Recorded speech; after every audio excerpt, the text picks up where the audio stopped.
Lunar Hair Care. What is it? How is it done? And is it working for me? Today I've got an equinox update to answer all these questions for you. I hope you enjoy it.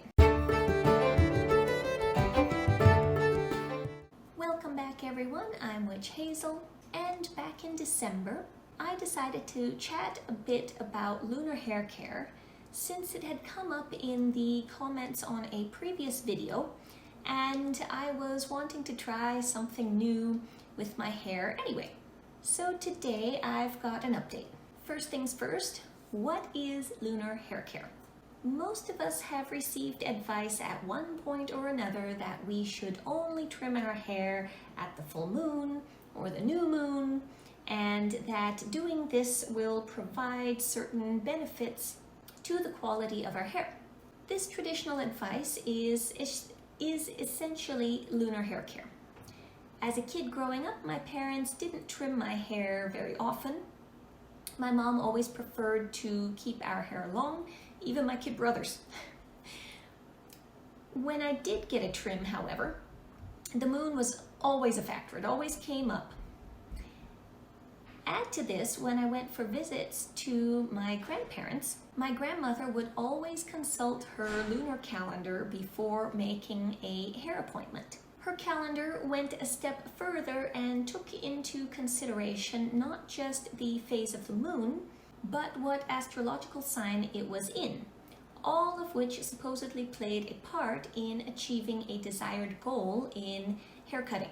Lunar hair care has been around in various forms and traditions around the globe since time immemorial, with our hair often dubbed our crowning glory and even taking on spiritual significance for some cultures. It would make sense that our hair growth would become a topic of high significance for many.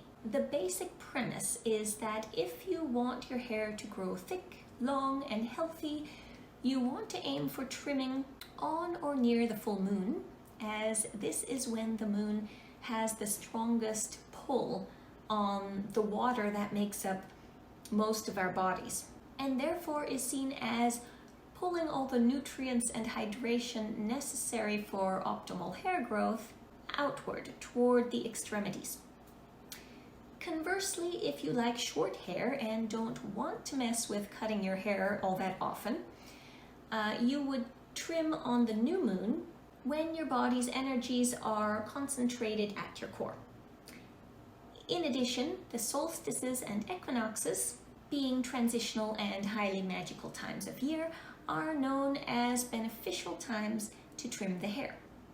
For myself, I decided to schedule regular trims at these times to see if it makes any difference. My previous routine had been basically a lack of routine. I trimmed my hair at no particular time, often going a year or more between trims. Those who want to add even more specificity to their routine can also incorporate the effect of the zodiac sign the moon is in on the hair. Of course, now that I want to talk about this, I can't find my old moon calendar and I'm not sure if I already got rid of it.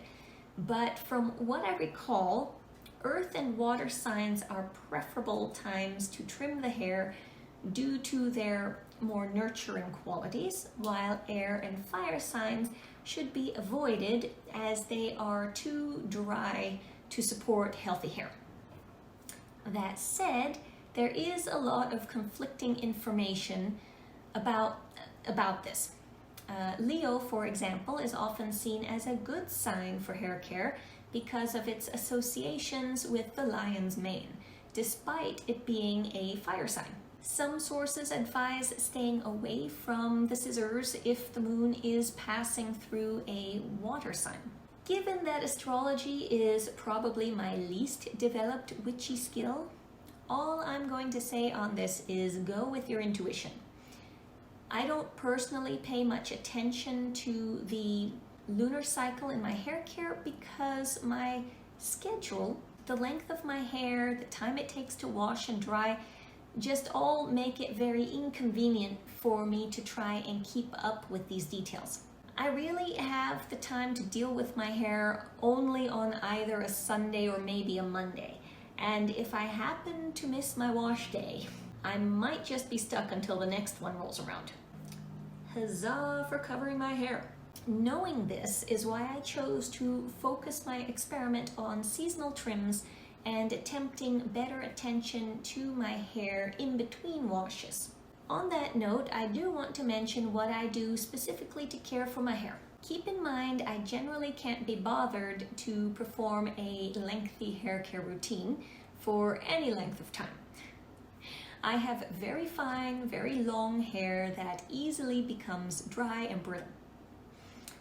I have a suspicion my hair is actually wavy, but the amount of effort waves take to maintain makes me hesitant to actually confirm this. Okay, so as mentioned, I wash my hair once a week. In my baking soda video, I mentioned using baking soda as a shampoo, but even though I did go back to that for well over a year, I always felt it was a little too drying on my hair. Since I haven't got the funds at the moment to buy my herbs, which I previously showcased, I started searching for another alternative that would work with my pantry lifestyle and came across light rye flour. I've been using this now for several months and am very happy with it. It cleans my hair well and is much more nutritive than the baking soda. I follow it up with an apple cider vinegar rinse and add some olive or coconut oil to the length and ends of my hair after washing while it's still a little damp. I will follow up with additional oil as needed throughout the week and I brush my hair no more than once a day using a combination nylon and boar bristle brush.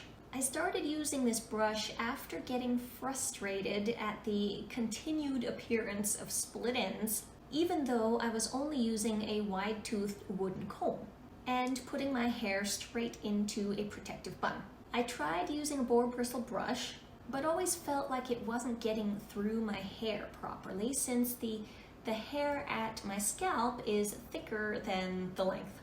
Even though I didn't like the nylon bristles in my newer brush, I decided to give it a try and it seems to have solved the problem. I almost never see split ends since using it. Lastly, something I've started more recently to protect against split ends is tying my hair up in a silk scarf when I go to bed. Silk is very breathable, but still helps retain moisture, and its slickness helps prevent damage to the hair as it moves around on the rougher surfaces of your bed sheets as you sleep. So that's it, my low-key lunar hair care routine. Please leave any questions in the comments and let me know if you follow a similar routine or what you do differently. Thanks for watching, and as always, if you liked this video, please give it a thumbs up and consider subscribing. Until next time, blessed be.